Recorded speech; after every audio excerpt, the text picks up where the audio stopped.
मैं रिबॉर्न हो चुका हूँ और मैं अपनी गूंगी वाइफ के साथ मैरिज रजिस्टर करने के अगले ही दिन पर वापस आ गया हूँ। पिछली लाइफ में मुझे लगता था कि वो बोल नहीं सकती, इसलिए वो एक अनलकी औरत है और मैं उसे या तो मारता था या गालियां देता था। जब तक वो मुझे बचाने के चक्कर में कोयले की खदान की गुफा में दबकर नहीं मरी, तब तक मुझे होश नहीं आया। मैं एक बाउल में कीमा और स्टीम्ड एग लेकर आया और कसम खाई कि इस लाइफ में मैं अपनी जान देकर उसे प्यार करूंगा। उसने डरते डरते वो बाउल लिया, सर झुकाए हुए, पर मैं क्लियरली उसके दिमाग की अंदरूनी आवाज सुन सकता था। एक्टिंग कर और एक्टिंग कर। पिछली लाइफ में यही पॉइजन मिला, स्टीम्ड एग था जिसने मेरा मिस कैरेज करवाया था। मेरा हाथ कांपा, बाउल जमीन पर गिर गया, पीला स्टीम्ड एग और कीमा जमीन पर फैल गया। एकदम गंदा मैस हो गया। लिनवान का पतला शरीर एकदम कांप गया, जैसे कोई डरा हुआ रैबिट हो। उसने शौक से मेरी तरफ देखा, उसकी आंखों में आंसू भर आए थे। वांग बुफान, तू बस एक्टिंग करता रह। इस लाइफ में पहले मैं तेरी मम्मी को ये टेस्ट करवाऊंगी। मैं वहीं जम गया। वो भी रीबॉर्न हो चुकी थी और वो अपने साथ जबरदस्त नफरत लेकर वापस आई थी। उसकी पीठ पीछे छिपे हाथ ने तेजी से मूव किया और एक छोटा सा पेपर पैकेट उसने अपनी स्लीव के अंदर डीप छिपा लिया। एक्शन बहुत लाइट और स्टील्दी था।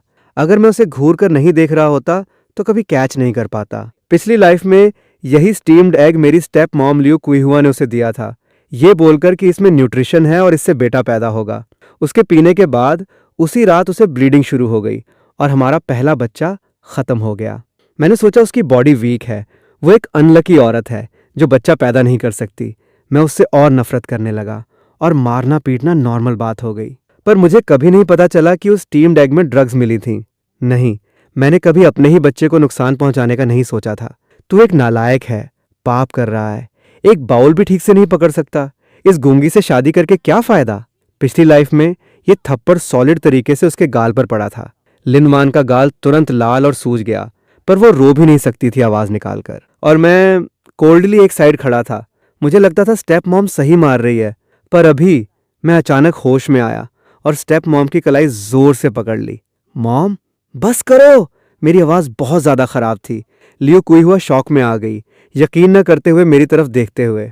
वांग बुफान, तू पागल हो गया है? तू इस गूंगी के लिए मुझ पर चिल्ला रहा है? लिनवान भी फ्रीज हो गई। उसकी डरी हुई आंखों में एक कंफ्यूजन दिख रहा था। मैं क्लियरली उसका इनर वॉइस सुन सकता था। क्या हो रहा है? इसको अपनी मॉम के साथ मिलकर मुझे गाली नहीं देनी चाहिए थी। ठीक है, ये जरूर टॉर्चर करने का कोई नया तरीका होगा। मैं समझ गई। पहले एक कैंडी दो, फिर एक थप्पड़ मारो। मुझे अपनी पूंछ हिलाते और भीख मांगते देखना चाहते हो? वांग बुफान, तू सपने देख रहा है। मेरा दिल इतना दर्द कर रहा था कि सांस नहीं आ रही थी। पता चला उसकी नज़र में मेरा सांस लेना भी गलत था। मैंने स्टेप मॉम को छोड़ दिया, नीचे झुका और हाथों से जमीन पर पड़े टूटे हुए सिरेमिक के टुकड़े उठाने लगा। इसमें उसकी कोई गलती नहीं। मेरा हाथ फिसल गया था। तेज धार वाले सिरेमिक के टुकड़े ने मेरी उंगली काट दी। खून की बूंदें तुरंत निकल आईं। लिनवान का इनर माइंड फिर से कांप गया।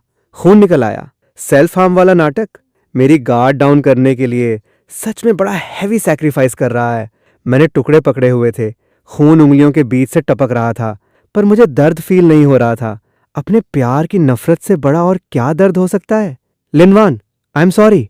उसने कोई रिप्लाई नहीं दिया, बस डरते हुए पीछे हटी, अपनी पलकें झुका लीं, जैसे एक लाइफलेस स्टैच्यू हो, पर उसके अंदर तो तूफान उठा हुआ था। सॉरी? वांग बुफान, तेरा सॉरी एकदम बेकार है। पिछली लाइफ में जब मैं माइन की गुफा में मरी और मेरी बॉडी का कोई निशान तक नहीं बचा, तब तू कहाँ था?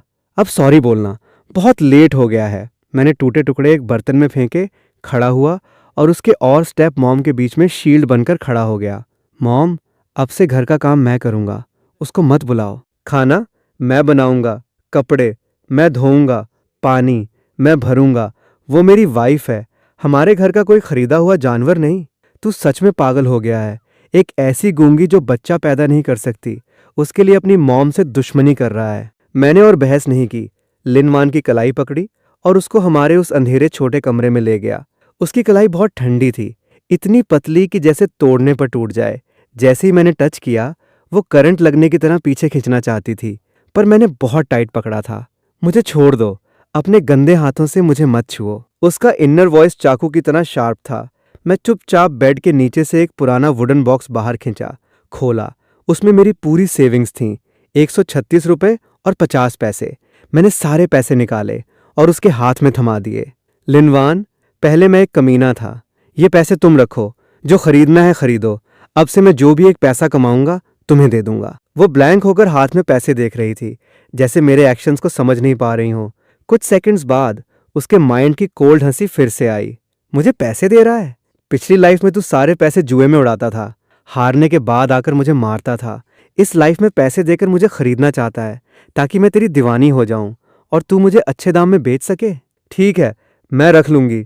वांग बुफान, मैं उस दिन का वेट कर रही होंगी जब तू कंगाल होकर मेरे आगे घुटनों पर गिरेगा। उसने पैसे ले लिए, ध्यान से अपने इनर पॉकेट में छिपा लिए, फिर टेबल के पास गई, पेन और पेपर उठाया, एक लाइन लिखी और मुझे दे दी। हैंडराइटिंग सुंदर थी, पर उसमें एक अजीब सी दूरी और कोल्डनेस थी। मैं उसके पतले बैग को देखता रहा, जो दरवाजे से गायब हो गया। मेरा दिल मिक्स्ड इमोशंस से भर गया। मुझे पता था हमारी वॉर अभी शुरू हुई है। अगले दिन सूरज निकलने से पहले ही मैं उठ गया।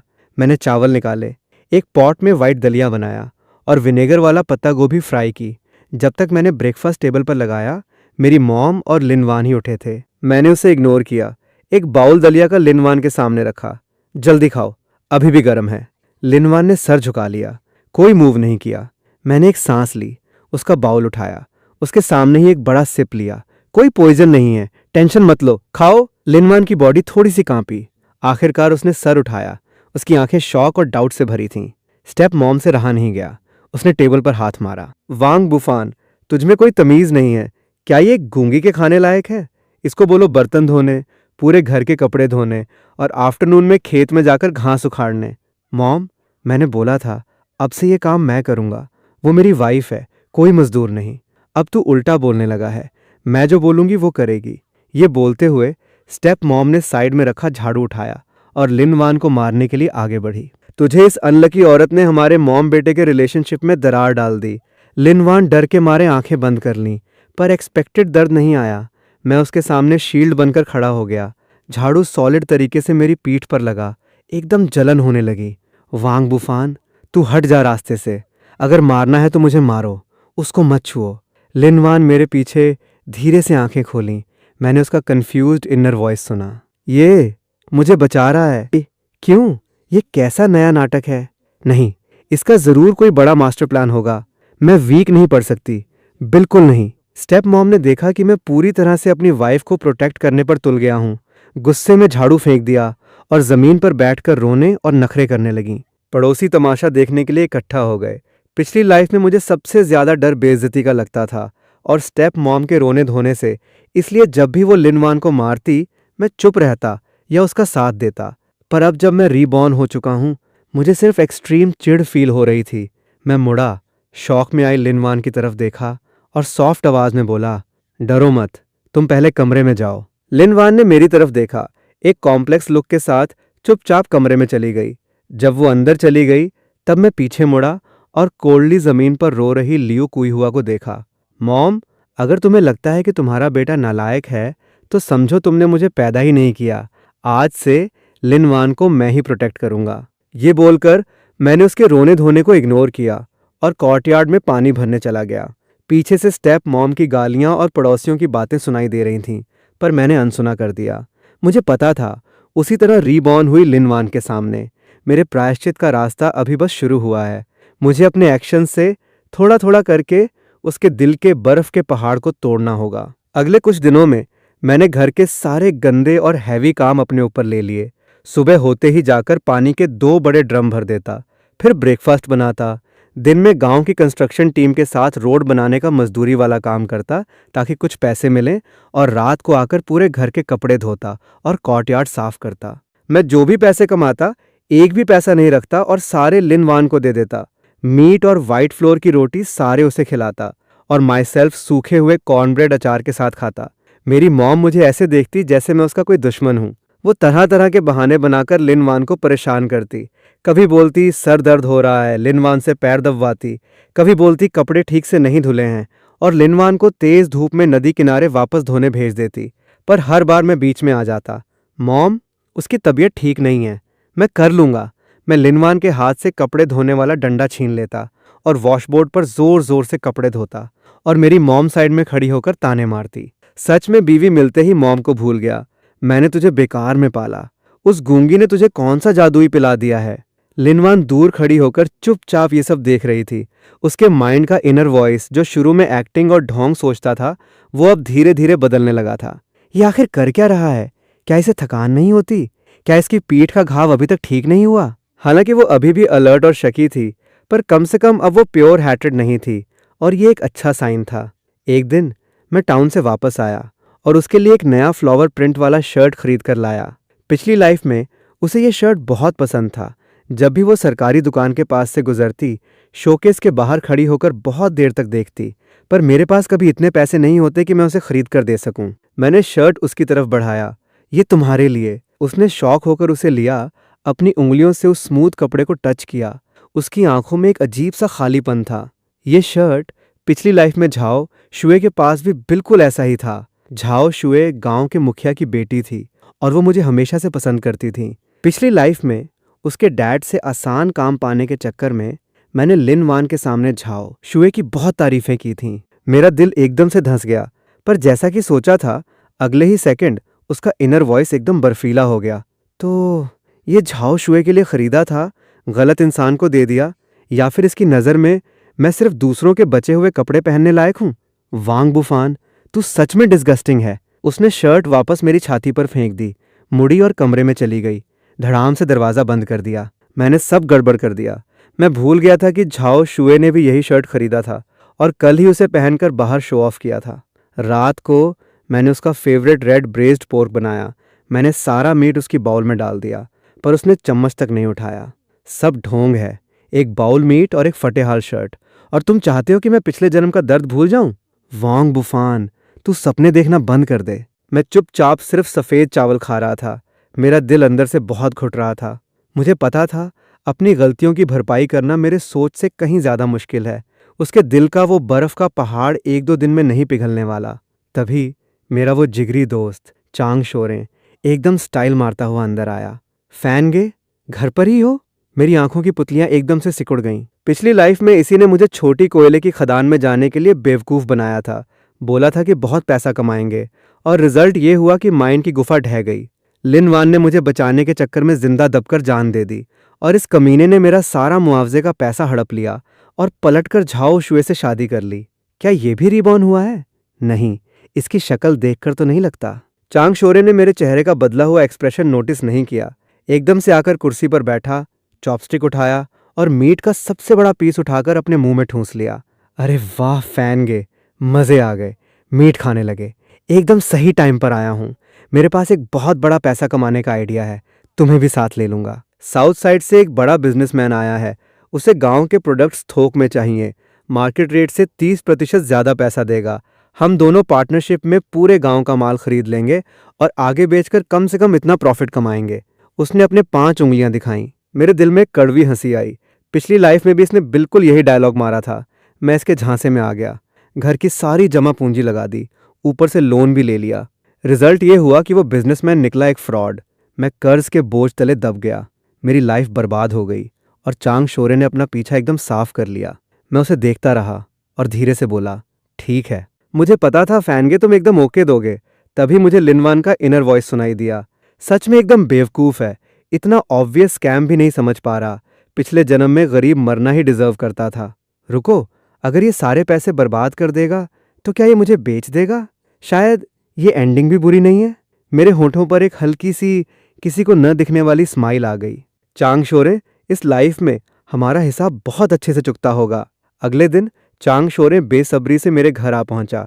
फैनगे, पैसे का इंतजाम हो गया? सारे पैसे मेरी वाइफ के पास हैं। फैनगे, तुम मजाक कर रहे हो? पैसे एक गूंगी औरत कंट्रोल कर रही है? मैं कुछ नहीं बोला, बस उसे घूरता रहा। चांग शोरे को अजीब फील हुआ और वो मेरे पीछे पीछे कमरे के अंदर आ गया। लिनवान टेबल के पास बैठकर कपड़े सिल रही थी। हमें अंदर आता देख उसकी आंखों में अलर्टनेस आ गई। लिनवान, मुझे पैसे दो। एक लाइन बोलूंगा और तू पैसे दे देगी? वांग बुफान, तू सच में बेवकूफ़ है या एक्टिंग कर रहा है? चांग शोरे ने मुझे एक बिजनेस के बारे में बताया है। बहुत बड़ा प्रॉफिट होगा। तुम मुझे पैसे दो। जब मैं कमा लूंगा तो तुम्हें सोने का कंगन ला कर दूंगा। इस बार उसने बस कोल्डली मेरी तरफ देखा और सर झुकाकर वापस कपड़े सिलने लगी। मुझे एकदम इग्नोर कर दिया जैसे मैं हवा हूँ। पिछली लाइफ में मैंने भी बिल्कुल यही डायलॉग मारा था। उसका दिल पिघल गया था।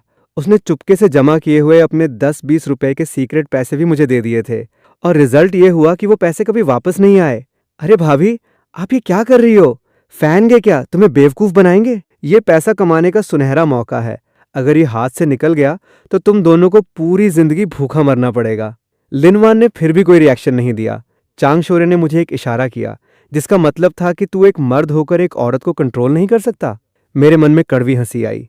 चांग शोरे को अपने जाल में फंसाने के लिए मैंने लिनवान के हाथ से सिलाई वाली टोकरी छीनी और जोर से जमीन पर दे मारी। ए गूंगी, बहुत तमीज आ गई है ना?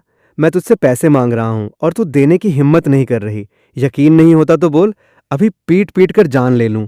मेरा चेहरा एकदम डरावना हो गया था, बिल्कुल पिछली लाइफ वाले वांग बुफान जैसा। लिनवान का शरीर बुरी तरह कांपने लगा। उसका चेहरा एकदम सफेद पड़ गया और उसकी आंखों से डर बाहर आ रहा था। आ गया ना असली रूप पर। इसे नाटक करते करते थकान हो गई। मुझे पता था ये कभी सुधर नहीं सकता। मार ले, गाली दे ले, वैसे भी मुझे आदत हो चुकी है। बस मैं पैसे नहीं दूंगी, देखूं इसमें और कितना दम है। चांग शोरे ये सब देखकर डर तो गया, पर उससे ज्यादा वो एक्साइटेड था। उसे मेरा ये कमीना रूप ही पसंद था। मैं जितना ज्यादा क्रूर बनूंगा, उसे मुझे कंट्रोल करना उतना ही आसान लगेगा। मैं कदम दर कदम लिनवान की तरफ बढ़ा, अपना हाथ ऊपर उठाया। उसने आंखें बंद कर लीं, जैसे अपनी किस्मत को मानकर थप्पड़ का इंतजार कर रही हो। लेकिन मेरा हाथ हवा में ही रुक गया और मैंने पलटकर अपने ही गाल पर एक जोरदार थप्पड़ जड़ दिया। चाप की तेज आवाज ने लिनवान और चांग शोरे दोनों को शौक में डाल दिया। मैंने अपना गाल पकड़ लिया और मेरी आवाज में रोने वाला टोन आ गया। लिनवान, मुझे माफ कर दो। मुझे तुम पर नहीं चिल्लाना चाहिए था और तुम्हें मारने का तो सोचना भी नहीं चाहिए था। मैं सच में एक कमीना हूं, लेकिन मैं सच में तुम्हें एक अच्छी लाइफ देना चाहता हूं। इस बार के इस पागलपन वाले बिजनेस पर बस एक आखिरी बार मेरा यकीन कर लो, प्लीज। मैंने ऐसा नाटक किया कि खुद मुझे ही यकीन होने लगा। लिनवान ने धीरे से आंखें खोलीं। उसकी आंखों का डर अब एकदम कंफ्यूजन में बदल चुका था। ये क्या कर रहा है? खुद को मार रहा है? ये पागल हो गया है क्या? फैन गे, ये तुम क्या? मैंने उसे इग्नोर किया, बस अपनी लाल आंखों के साथ रिक्वेस्ट करते हुए लिनवान को देखता रहा। मुझे पता था नॉर्मल मारपीट और गालियों से अब वो इम्यून हो चुकी है। सिर्फ इस तरह का एक्सट्रीम कंट्रास्ट ही उसके जमे हुए बर्फीले दिल को हिला सकता है। और सच में उसका इनर माइंड हिलने लगा था। शायद ये सच में सीरियस है। क्या पता इस बार ये सच बोल रहा हो। अगर ये सच में पैसा कमा लेता है तो। मैंने मौके का फायदा उठाया। अपनी जेब से एक पेपर निकाला, जिस पर मैंने कल रात को एक प्रॉमिसरी नोट लिखा था। लिनवान, ये उधार का कागज है। मैं वांग बुफान आज अपनी वाइफ लिनवान से 136 रुपए और 50 पैसे बिजनेस के लिए उधार ले रहा हूँ। 1 महीने के अंदर ब्याज समेत 200 रुपए वापस करूंगा। अगर नहीं कर पाया तो मैं वांग बुफान बिना एक पैसा लिए घर छोड़कर चला जाऊंगा। मैंने वो कागज उसके ठंडे हाथों में ठूंस दिया। चांग शोरे ये सब देखकर पूरी तरह सुन्न पड़ गया था। उसने अपनी लाइफ में ऐसा सीन कभी नहीं देखा था। उधार पत्र? घर छोड़कर चला जाएगा? ये इतना बड़ा रिस्क ले रहा है। क्या ये सच में पैसा कमाना चाहता है या इस तरीके से पैसे हड़प कर भागना चाहता है? पर अगर ये भाग भी गया तो ये घर और जमीन तो साथ नहीं ले जा सकता ना। वो बहुत देर तक कंफ्यूज रही। आखिरकार वो खड़ी हुई, अपने इनर पॉकेट से वो कपड़े का बंडल निकाला, उसे परत दर परत खोला, अंदर से एकदम फोल्ड किए हुए नोट निकाले और उसने 130 रुपए गिने। सारे पैसे इसे नहीं दे सकती। अगर ये भाग गया तो कम से कम मेरे पास मायके जाने का किराया तो बचेगा। मैंने पैसे लिए। मेरे दिल में हजारों इमोशंस चल रहे थे। वो अभी भी मुझ पर भरोसा नहीं कर रही थी, पर मुझे पता था ये वो बेस्ट रिजल्ट था जो मैं हासिल कर सकता था। Thank you, Linwan. उसने मेरी तरफ नहीं देखा, मुड़ी और चुपचाप जमीन पर गिरी सिलाई की टोकरी समेटने लगी। फैन गे, तुम तो कमाल के हो, खुद पर इतना क्रूर एक्शन ले लिया। मैं हल्का सा मुस्कुराया। चांग शोरे, इंतजार कर। इस लाइफ में मैं तुझसे ब्याज समेत वो सब वापस लूंगा जो तूने मेरा छीना था। मैंने चांग शोरे के साथ गांव का माल खरीदने जाने के बजाय वो 130 रुपए लिए और सीधा काउंटी के कबाड़ खाने पहुंच गया। पिछली लाइफ में जब मैं दिवालिया हो गया था तो कर्ज चुकाने के लिए मैंने हर तरह की मजदूरी की थी, जिसमें कबाड़ खाने में छंटाई का काम भी शामिल था। मुझे एकदम क्लियरली याद है कि ठीक इन्हीं दिनों में कबाड़ खाने में बाहर से मंगाई गई कुछ खराब मशीनें आने वाली थीं। वो मशीनें बाकी सबके लिए सिर्फ कबाड़ थीं, पर मेरे लिए किसी खजाने से कम नहीं थीं, क्योंकि उनमें से एक मशीन के अंदर एक इंडस्ट्रियल ग्रेड का हाई प्योरिटी सिलिकॉन बोर्ड छिपा हुआ था। 80 के दशक में इस चीज की डिमांड तो पागल करने वाली थी, पर मार्केट में मिलती ही नहीं थी। मैंने 2 दिन तक कबाड़ के ढेर में खुदाई की और आखिरकार एक कोने में पड़ी उस पुरानी और बेकार दिखने वाली मशीन को ढूंढ निकाला। मैंने 100 रुपये देकर वो कबाड़ खरीद लिया। कबाड़ खाने का मालिक मुझे ऐसे देख रहा था जैसे मैं कोई पागल हूँ। मैंने एक ठेला गाड़ी वाला हायर किया और मशीन को टाउन के एक लोहार की दुकान पर ले गया। मास्टर जी, जरा इस मशीन को खोल दीजिए।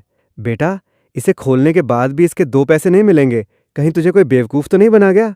आप बस खोलिए, मजदूरी मैं पूरी दूंगा। मैंने उन्हें एक सिगरेट का पैकेट थमा दिया। बूढ़े मास्टर ने और कुछ नहीं कहा, अपना बड़ा हथौड़ा उठाया और काम पर लग गए। काफी मशक्कत के बाद मशीन का बाहरी खोल खुल गया और अंदर से तेल वाले कपड़े में लिपटी हुई एक चीज निकली। मेरा दिल जोर जोर से धड़कने लगा। मैंने बहुत ध्यान से वो कपड़ा खोला और मेरे सामने एक मेटालिक चमक वाला बोर्ड आ गया। यही वो चीज है। मैंने अपनी एक्साइटमेंट कंट्रोल की, मास्टर जी को पैसे दिए, सिलिकॉन बोर्ड को अपनी जैकेट के अंदर छिपाया और सीधा सिटी के इलेक्ट्रॉनिक कंपोनेंट फैक्ट्री पहुंचा। कॉमरेड, ये चीज कहाँ से लाए? पुश्तैनी है। थोड़ी जांच पड़ताल और मोल भाव के बाद आखिरकार वो सिलिकॉन बोर्ड 5,000 रुपए में फैक्ट्री ने खरीद लिया। 5,000 रुपए! उस जमाने में जब लोगों की महीने की सैलरी सिर्फ कुछ 10 रुपए होती थी, ये किसी खजाने से कम नहीं था। मैंने जब वो नोटों की मोटी गड्डी पकड़ी तो मेरे हाथ कांप रहे थे। रीबॉर्न होने के बाद पहली बार मुझे फील हुआ कि मैंने अपनी किस्मत को अपने हाथों में ले लिया है। मैं सीधा घर नहीं गया, पहले डिपार्टमेंटल स्टोर गया और लिन वान के लिए एक बहुत ही सुंदर लाल स्कर्ट, सफ़ेद नए जूते, वाइट रैबिट वाले टॉफ़ी, मिल्क पाउडर और एक मोटा सा रोस्टेड चिकन खरीदा। पिछली लाइफ में मैंने उसके साथ बहुत गलत किया था। इस लाइफ में मैं उसे दुनिया की हर अच्छी चीज़ देना चाहता था। जब मैं ढेर सारे बैग लेकर गांव लौटा तो पूरे गांव में हलचल मच गई। वांग बुफान तो अमीर हो गया। क्या ये चांग शोरे के साथ माल खरीदने नहीं गया था? इतनी जल्दी पैसा कमा लिया? मैंने किसी की बात नहीं सुनी और सीधा घर के अंदर घुस गया। ए सगुन खराब करने वाली, अगर तूने पैसे मुट्ठी में बंद करके नहीं रखे होते तो वांग बुफान और माल खरीदकर और ज्यादा पैसा कमा लेता। अब देख, ना तो पैसा कमाया और ना अपना लगाया हुआ पैसा बचा। अब तुझे चैन मिला? लिन वान के कमजोर कंधे थोड़े से हिले। मेरे अंदर गुस्सा फूट पड़ा। मॉम, तुम यहाँ क्या बकवास कर रही हो? तभी चांगशोरे रोता हुआ अंदर आया। फैन गे, तुम आ गए, हम तो लुट गए। वो साउथ वाला बिजनेसमैन तो निकला फ्रॉड। माल लेकर भाग गया। मेरे सारे पैसे और वो 130 रुपए जो मैंने तुम्हारे लिए जमा किए थे, सब डूब गए। वो रोने का नाटक करते हुए ऐसे बोल रहा था जैसे सबसे बड़ा नुकसान उसी का हुआ हो। मैंने उसे कोल्डली देखा।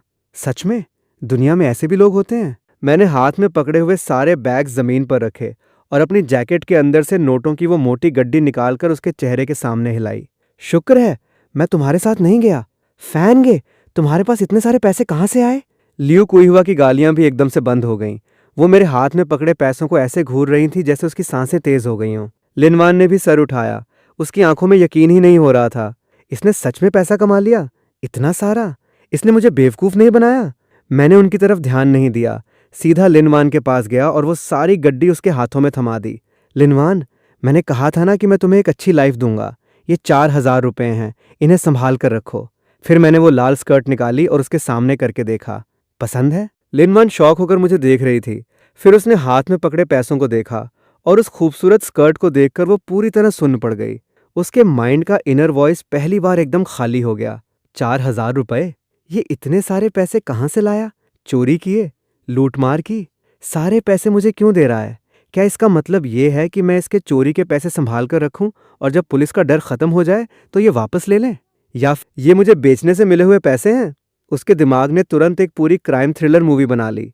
मुझे हंसी भी आई और रोना भी। लगता है पति पत्नी के बीच का भरोसा वापस बनाने का रास्ता अभी बहुत लंबा है। 4,000 रुपए! हे भगवान! बेटा जल्दी मुझे दे, तेरी मॉम संभाल कर रखेगी। मॉम, ये पैसे लिनवान के हैं, इन्हें मत छुओ। मैंने स्टेप मॉम को एक तरफ धकेल दिया। क्या तेरा क्या मेरा? तेरे पैसे तो मेरे ही हुए ना। मैं तेरी मॉम हूं। लियू कुइहुआ गुस्से से उछलने लगी, पर मुझसे हाथापाई करने की हिम्मत नहीं थी। जिस पल मैंने वो पैसे लिनवान को दिए, वो पूरी तरह उसके हो गए। फैन गे, तुमने तो बहुत धोखा दिया। चांग शोरे का चेहरा एकदम काला पड़ गया था। खुद अमीर हो गए और भाई को भूल गए। मेरे वो 130 रुपए तो तुम्हें मुझे वापस करने ही होंगे। मैंने मुड़कर उसे कोल्ड नजरों से देखा। तुम चाहते थे कि मैं बर्बाद हो जाऊं। चांग शोरे, वो 130 रुपए तेरे लिए एक सबक थे। आज के बाद तू तेरे रास्ते और मैं अपने रास्ते। वांग बुफान, तमीज में रहकर बात कर। ठीक है, तू याद रखना, हम बाद में हिसाब चुकता करेंगे। वो एक धमकी देकर वहां से दुम दबाकर भाग गया। मुझे पता था कि ये इतनी आसानी से पीछा नहीं छोड़ेगा, पर मुझे कोई डर नहीं था। इस लाइफ में मैं हर पल अलर्ट रहूंगा और इसे दोबारा कभी भी मुझे या मेरी वाइफ को नुकसान पहुंचाने का मौका नहीं दूंगा। मैं लिन वान को लेकर अंदर कमरे में आया और डाइनिंग टेबल पर बैठा। जल्दी खाओ, अभी भी गर्म है। वो टेबल पर सजे हुए इतने सारे खाने को देख रही थीं, फिर मेरी तरफ देखा। उसकी आंखों में बहुत सारे मिक्स्ड इमोशंस थे। उसने चुपचाप एक चिकन लेग उठाया, पर खुद खाने के बजाय मेरे मुंह के पास ले आई। मैं एकदम शॉक रह गया। ये पहली बार था जब उसने अपनी मर्जी से मेरे लिए कुछ किया था, भले ही उसका इनर वॉइस कुछ और ही बोल रहा था। पहले इसे पेट भर खाने दे, ताकि रात को इसे मुझे परेशान करने की एनर्जी मिले। खा ले, चाहे तो खाते खाते ही दम तोड़ दे। मेरे दिल में बहुत सारी फीलिंग्स उमड़ पड़ी। मैंने एक बाइट चिकन का खाया। रात को जब वो नहा कर आई तो मैंने वो लाल स्कर्ट उसकी तरफ बढ़ाई। जल्दी पहनकर देखो। वो थोड़ी देर हिचकिचाई, फिर उसे ले लिया। वो थोड़ी अनकंफर्टेबल फील कर रही थी। कपड़े के कोने को पकड़े हुए, सर झुकाए, मेरी तरफ देखने की हिम्मत नहीं कर पा रही थी। लाल स्कर्ट में उसका गोरा रंग और भी ज्यादा निखर उठा था। वो सच में बहुत खूबसूरत लग रही थी। पिछली लाइफ में मैं इतना अंधा कैसे हो गया था कि मैंने इसके साथ इतना बुरा बर्ताव किया। ये स्कर्ट सच में बहुत सुंदर है, पर अगर मैंने इसे इसके सामने पहना तो क्या ये उसके इनर वॉइस में एक लड़की वाली शर्म और एक गहरा डर था। मैंने अपने दिल की धड़कन को कंट्रोल किया और जानबूझकर उससे थोड़ी दूरी बना ली। एकदम फिट आ रही है, जल्दी सो जाओ। कल मैं तुम्हें टाउन घुमाने ले जाऊंगा। मैं जमीन पर सोऊंगा। ये मेरे साथ एक ही बेड पर नहीं सोएगा। क्या ये बदल गया है, या फिर इसे मुझसे नफरत हो गई है? नहीं, जरूर ये कोई नया प्लान बना रहा है। मुझे अभी भी अलर्ट रहना होगा। मैंने कुछ एक्सप्लेन नहीं किया। मुझे पता था कि वो मुझसे डरती है। पिछली लाइफ में जब भी मैं शराब पीकर आता, मैं उसके साथ बहुत बुरा करता था। वो सारे निशान उसके शरीर पर भी थे और उसके दिमाग में भी। मैं उसे तब तक टच नहीं करूंगा जब तक कि वो खुद से मेरे करीब नहीं आना चाहेगी। रात भर मैं उसे करवटें बदलते हुए सुनता रहा। मुझे पता था कि उसे नींद नहीं आ रही है। उसका दिमाग भी हजारों सवालों में उलझा हुआ होगा, और मैं भी सो नहीं पा रहा था। कैसे पता लगाऊं पिछली लाइफ वाले उस पॉइजन वाले स्टीम्ड एग का सच? वो मेरे और उसके बीच का सबसे गहरा कांटा था। जब तक उसे नहीं निकाला जाता, हम कभी नई शुरुआत नहीं कर सकते। मैंने फैसला किया कि शुरुआत मेरी स्टेप मॉम लियू कुई हुआ से करूंगा। गांव के ईस्ट साइड में रहने वाली आंटी टांग की बहू ने लगातार 3 बेटियों को जन्म दिया था, और वो बेटा पैदा न कर पाने के डिप्रेशन में थी। आंटी टांग हमारे घर आईं और मेरी मॉम के सामने रोने लगीं। भाभी, देखो मेरी किस्मत कितनी खराब है। मेरी बड़ी बहू का पेट बिल्कुल भी साथ नहीं दे रहा। मैं तो परेशान होकर मरी जा रही हूँ। स्टेप मॉम एकदम से एक्टिव हो गई और अपना ज्ञान देने लगी। भाभी, इसके लिए तुम्हें कुछ जुगाड़ करना होगा। मैं तुम्हें बताती हूँ। मेरे पास एक देसी नुस्खा है, एकदम रामबाण है। मैं चाय का पॉट लेकर वहां गया और अनजान बनते हुए बीच में बोल पड़ा। मॉम, कौन सा नुस्खा? मैंने सुना है कुछ देसी नुस्खे बहुत खतरनाक होते हैं, ऐसे ही यूज नहीं करने चाहिए। तू क्या जाने, इसे कहते हैं भ्रूण बदलने वाली दवा। जब लिनवान प्रेग्नेंट थी तब मैंने टाउन की झांग नाम की तांत्रिक से ये मंगवाई थी। तांत्रिक ने बोला था कि बस ये दवा खा ली तो पक्का बेटा होगा। एक कोने में चुपचाप जूते सिल रही लिनवान का शरीर एकदम से अकड़ गया। उसकी सुई जोर से उसकी उंगली में चुभ गई। खून की बूंद निकल आई, पर उसे कुछ फील ही नहीं हुआ। भ्रूण बदलने वाली दवा? कैसी दवा? क्या ये उसी स्टीम डैग वाली बात कर रही है? पर अगर लिनवान ने वो दवा खाई थी तो फिर बच्चा कैसे नहीं बचा? अरे मत पूछो। वो बूढ़ी तांत्रिक झांग एकदम सठिया गई थी। बाद में उसने मुझे बताया कि उसने गलत पर्ची दे दी थी। उसने मुझे भ्रूण बदलने की नहीं, बल्कि गर्भपात की दवा दे दी थी। बताओ कितना गुस्सा आता है। मेरी एक मुर्गी बर्बाद हो गई, और वो गूंगी भी इतनी अनलकी निकली कि प्रेगनेंसी कंट्रोल ही नहीं कर पाई। लिनवान के हाथ से जूता छूटकर जमीन पर गिर गया। वो पूरी तरह से सुन्न पड़ चुकी थी। मुझे ऐसा लगा जैसे लिनवान के दिमाग के अंदर कुछ बहुत बड़ा टूट गया हो। उसकी आंखें एकदम लाल हो गई थीं। वो गुस्से से लियू कुइहुआ को ऐसे घूर रही थी जैसे उसका सबसे बड़ा दुश्मन सामने खड़ा हो। ये वो थी लियू कुइहुआ, वांग बुफान नहीं। वो दवा इसकी मॉम ने मिलाई थी। ये गलती थी, एक एक्सीडेंट। ऐसा कैसे हो सकता है? मैंने गलत इंसान से नफरत की। उसका दिल दर्द और कंफ्यूजन से भर गया था। जो जबरदस्त नफरत उसे रीबॉर्न होकर बदला लेने की ताकत दे रही थी, वो इस एक पल में चटक गई। आंटी टांग ये सब सुनकर हैरान रह गईं और काफी देर बाद बोलीं, भाभी, ये तुमने क्या पागलपन किया? इससे तो किसी की जान भी जा सकती थी। तो इसमें मेरी क्या गलती? गलती उस तांत्रिक की थी। वैसे भी एक लड़की ही तो थी। गिर गई तो गिर गई, कोई बड़ी बात नहीं है। तुमने अभी क्या कहा? किसके कहने पर तुम वो दवा लाने गई थी? मैंने ये सब तुम्हारे भले के लिए ही तो किया, ताकि तुम्हारे वांग फैमिली में एक वारिस आ सके। मेरे भले के लिए तुमने मेरे बच्चे की जान ले ली? मेरे भले के लिए तुमने मेरी वाइफ को मारने की कोशिश की? वो मेरा भी तो पोता था। मुझे तुमसे ज्यादा दुख हुआ। तुम्हें उसका नाम लेने का कोई हक नहीं है। मेरी आंखें एकदम खून जैसी लाल हो गई थीं। अगर नजरों से कोई मर सकता तो लियू कुइहुआ अभी तक हजारों बार मर चुकी होती। वो मेरे गुस्से से डरकर पीछे हटने लगी। तू तू क्या करेगा? मैं तेरी मॉम हूं। मैंने उसे इग्नोर किया, मुड़ा और लिनवान के पास गया। मैं नीचे झुका और बहुत प्यार से उसकी कटी हुई उंगली को अपने मुंह में डाल लिया। खून का स्वाद मेरे मुंह में फैल गया। उसका शरीर हवा में हिलते हुए पत्ते की तरह कांप रहा था। मैंने सर उठाया और उसकी शॉक्ड और दर्द से भरी आंखों में देखा। लिनवान, आई एम सॉरी। इस मामले में मेरी भी गलती थी। मैंने तुम्हारी और हमारे बच्चे की प्रोटेक्शन नहीं की। मेरी आवाज बहुत धीमी थी, पर उसमें एक अलग ही सच्चाई थी। वो मुझे देखती रही और आखिरकार उसके आंसू फूट पड़े। मोटे मोटे आंसू उसकी आंखों से गिरने लगे। उसका कोई इनर वॉइस नहीं था। उस एक पल में उसका दिमाग एकदम खाली हो चुका था। बस एक अंतहीन दर्द था। सच सामने आने के बाद लिनवान बदल गई। वो अब पहले की तरह मुझसे हर वक्त डर कर नहीं रहती थी। भले ही वो अभी भी बोल नहीं सकती थी, पर अब वो मुझे जिस नज़र से देखती थी उसमें कोल्डनेस और हैट्रेड नहीं थी। अब उसमें बहुत सारे मिक्स्ड इमोशंस थे और एक अजीब सा कन्फ्यूजन जिसे मैं समझ नहीं पा रहा था। वो अब चुपके से मेरे लिए चीज़ें करने लगी थीं। जब मैं काम से लौटता, टेबल पर मेरे लिए एक ग्लास नॉर्मल टेम्परेचर वाला पानी रखा होता। अगर मैं रात को खांसता तो अगली सुबह मेरे बेड साइड पर शहद और नाशपाती का सूप रखा मिलता।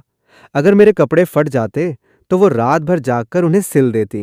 वो ये सारे काम एकदम चुपचाप करती, जैसे उसे डर हो कि मैं देख लूंगा, पर मैं उसका इनर वॉइस सुन सकता था। आज लकड़ियां काटते काटते इसके हाथ छिल गए हैं। इसे गर्म पानी में हाथ डालकर रखना चाहिए। मौसम ठंडा हो रहा है। इसके मोटे कपड़े निकाल कर रख देने चाहिए। लगता है वो सच में पिछली लाइफ वाली लिनवान नहीं रही। पर क्या मैं सच में अब उस पर दोबारा भरोसा कर सकता हूँ? जिस दिन मैंने सच उजागर किया, उस दिन के बाद से स्टेप मॉम ने मुझसे बात करना बंद कर दिया। मेरा और स्टेप मॉम का रिश्ता एकदम फ्रीजिंग पॉइंट पर आ गया था। मैंने जो पैसे कमाए थे उनसे मैंने कॉर्टयार्ड के साइड में एक छोटा सा अलग कमरा बनवा लिया। मैं लिनवान को लेकर वहां शिफ्ट हो गया, ताकि हमेशा के लिए उस औरत से दूर हो सकूं जो हमारी लाइफ को नर्क बना रही थी। ऐसा लग रहा था कि चीजें सही ट्रैक पर आ रही हैं, पर मैं भूल गया था कि एक खतरनाक सांप अभी भी अंधेरे में छिपा बैठा है, और वो था चांग शोरें।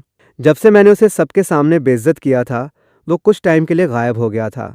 मुझे लगा कि उसने हार मान ली है, पर मुझे नहीं पता था कि वो और भी खतरनाक प्लान के साथ वापस आएगा।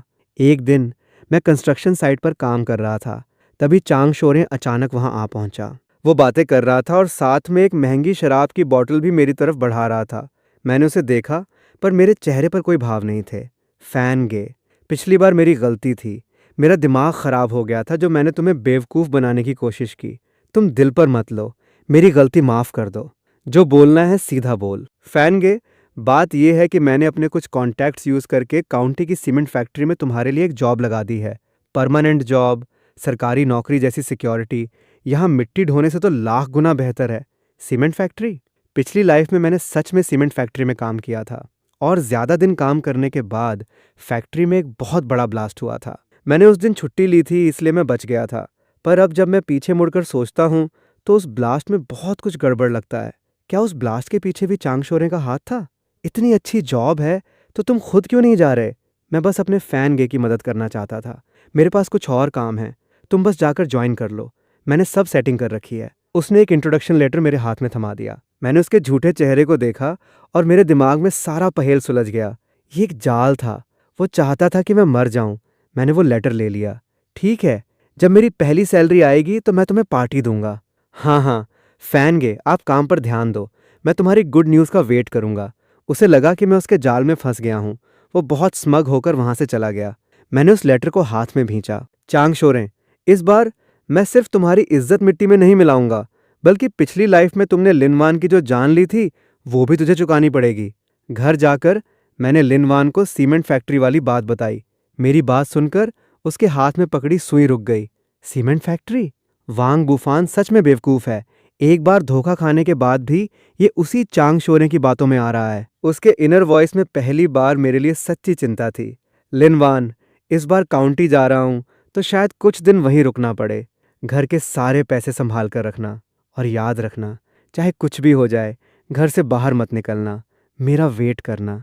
मुझे डर था कि वो पिछली लाइफ की तरह अपनी जान की परवाह किए बिना मुझे ढूंढने न निकल पड़े। मैंने उसके लिए एक लेटर लिखा। उस लेटर में मैंने चांग शोरे पर मेरे सारे शक लिख दिए थे। मैंने वो इंट्रोडक्शन लेटर लिया और बहुत आसानी से फैक्ट्री में ज्वाइन कर लिया। मुझे रिसीव करने वाला एक ली नाम का फोरमैन था, जिसके चेहरे पर चेचक के दाग थे, पर उसकी आंखों में एक अजीब सी चालाकी और दुश्मनी थी। नए लड़के, शुरुआत यहाँ से करोगे, मेहनत करो, बहुत तरक्की होगी। मैंने सर हिलाया, कुछ नहीं बोला। मुझे पता था कि ये चांग शोरे का ही आदमी है। पिछली लाइफ में इसी ने ब्लास्ट से एक दिन पहले मुझे उस एरिया में शिफ्ट किया था जहां ब्लास्ट होना था। वर्कशॉप के अंदर धूल से भरा हुआ था, सारे मजदूर मिट्टी से सने हुए थे, काम बहुत हैवी था, पर मैंने दांत भींच कर काम किया। मैं बस चांग शोरे के असली चेहरे के सामने आने का इंतजार कर रहा था। मैंने चुपके से वर्कशॉप के लेआउट को ऑब्जर्व किया और जल्दी ही मुझे प्रॉब्लम समझ आ गई। कुछ बहुत ज़रूरी डस्ट कलेक्टर मशीनों के साथ छेड़छाड़ की गई थी और वो बहुत ही कम एफिशिएंसी से काम कर रही थी। शिफ्ट खत्म होने के बाद मैं डॉर्मेट्री नहीं गया, बल्कि चुपके से फोरमैन ली के ऑफिस में घुस गया। मुझे याद था कि पिछली लाइफ में फोरमैन ली को डायरी लिखने की आदत थी। मैंने उसकी पुरानी टेबल के ड्रॉअर में एक ताला लगा हुआ नोटबुक ढूंढ निकाली। मैंने एक तार की मदद से बहुत आसानी से ताला खोल लिया। डायरी के पन्ने पलटते ही अंदर लिखी चीजों ने मेरे रोंगटे खड़े कर दिए। चांग शोरे का बच्चा सच में खुले हाथ से पैसा खर्च करता है। एक सोने की ईंट, और काम बस इतना है कि वांग बुफान को गायब कर दो। एकदम आसान। मशीनें पुरानी हो चुकी हैं, धूल का लेवल खतरनाक है, किसी को पता भी नहीं चलेगा। डेट सैलरी वाले दिन से एक दिन पहले की फिक्स कर दी है। तब तक मैं अपने गांव भाग जाऊंगा, कोई मुझे ढूंढ भी नहीं पाएगा। मैंने एक माइक्रो कैमरे से डायरी के सारे पन्नों की फोटो खींच ली। मैंने फैक्ट्री के एक पुराने मजदूर अंकल झो को ढूंढा।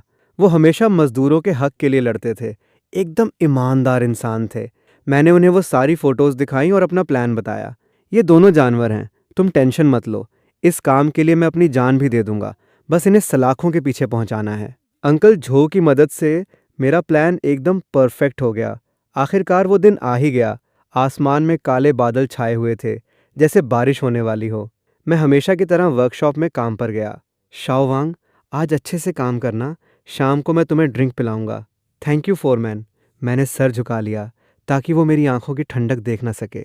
शिफ्ट खत्म होने में बस 1 घंटा बाकी था। फोरमैन ली किसी काम का बहाना बनाकर बाहर निकल गया। मुझे पता था वो आखिरी डिवाइस ऑन करने जा रहा है। बाकी मजदूर अभी भी सिर झुकाकर काम कर रहे थे, उन्हें खतरे की कोई भनक तक नहीं थी। मैं चुपके से उस सेफ एग्जिट के पास जाकर खड़ा हो गया, जिसे मैंने पहले ही चेक कर लिया था। तभी मेरी आंखों के कोने से मुझे एक जानी पहचानी शक्ल दिखाई दी। लिनवान, वो यहाँ क्या कर रही है? मैंने उसे घर पर ही रुकने को बोला था ना। उस एक पल में मेरा दिल लगभग बंद ही हो गया। इसे अंदर गए बहुत टाइम हो गया, ये बाहर क्यों नहीं आ रही? लेटर में लिखा था कि आज खतरा होगा, मैं इसे अकेले कैसे छोड़ सकती हूँ? वांग बुफान, तुम्हें कुछ नहीं होना चाहिए। लिनवान, भागो, खतरा है। लगभग उसी वक्त वर्कशॉप के अंदर से एक बहुत बड़े धमाके की आवाज आई। एक बहुत बड़ा जलता हुआ लोहे का बीम सीधा लिनवान की तरफ गिर रहा था। मैंने अपनी पूरी ताकत लगाई और उसकी तरफ छलांग लगा दी। लिनवान! मैंने लिनवान को अपने नीचे दबोच लिया और प्रोटेक्ट किया। जलता हुआ बीम मेरी पीठ पर आ गिरा। एक भयानक दर्द मेरे शरीर में दौड़ गया। मुझे चक्कर आने लगे, पर मैंने अपनी पकड़ ढीली नहीं की। मुझे डर था कि अगर मैंने हाथ छोड़ा तो मैं इसे हमेशा के लिए खो दूंगा। वांग बुफान! वांग बुफान! मैंने अपनी आखिरी बची हुई ताकत लगाई, अपना शरीर उठाया और उसे अपने नीचे से बाहर खींचा। जल्दी भागो! लिनवान मुझे देख रही थी, उसके आंसू और तेज हो गए थे। वो पागलों की तरह सर हिला रही थी, मेरा हाथ खींच रही थी, मुझे बाहर निकालने की कोशिश कर रही थी। दूसरा धमाका फिर से होने वाला था। ऊपर से और भी ज्यादा पत्थर और आग की चिंगारियां गिर रही थीं। लिनवान, मेरी बात मानो, तुम अकेले जाओ, अपनी लाइफ अच्छे से जीना। पर उसने मेरा हाथ बहुत जोर से पकड़ रखा था। वो मुझे छोड़ने को तैयार ही नहीं थी। वो मेरी तरफ देख रही थी, अपना मुंह बड़ा करके। उसके गले से अजीब सी आवाजें निकल रही थीं। वो कोशिश कर रही थी, पूरी जान लगा रही थी। वो बोलना चाहती थी। उसका चेहरा एकदम लाल पड़ गया था। और आखिरकार एक दिल चीर देने वाली चीख के साथ, नहीं, मत आना! एक बहुत ही धुंधला सा शब्द उसके गले से बाहर निकला। उसकी आवाज ऐसी लग रही थी जैसे किसी ने रेत के कागज से उसके गले को रगड़ दिया हो। पर मेरे लिए वो इस दुनिया की सबसे खूबसूरत आवाज थी। वो बोल सकती थी, पर पता नहीं उसके अंदर कहाँ से इतनी ताकत आ गई। उसने मुझे जोर से आगे की तरफ धक्का दे दिया। मैं लुढ़कते हुए कुछ मीटर दूर जा गिरा, और जहां वो खड़ी थी वहां सीमेंट का एक बहुत बड़ा स्लैब धड़ाम से आ गिरा। जब मेरी आंख खुली तो मैं हॉस्पिटल के बेड पर था। मेरे पूरे शरीर में दर्द हो रहा था, खासकर मेरी पीठ, जैसे किसी ने आग लगा दी हो। अंकल झो मेरे बेड के पास बैठे थे। मुझे होश में आता देख उन्होंने एक लंबी राहत की सांस ली। बेटा, आखिरकार तू होश में आ ही गया। मैं लिनवान कहाँ है? वो कैसी है? हिलना मत, तेरी वाइफ एकदम सेफ है। बस थोड़ा डर गई थी और कुछ खरोंचें आई हैं। बगल वाले वार्ड में है। तो चांग शोरे और फोरमैन ली का क्या हुआ? इन दोनों का नाम सुनते ही अंकल झोऊ के चेहरे पर एक सुकून वाली स्माइल आ गई।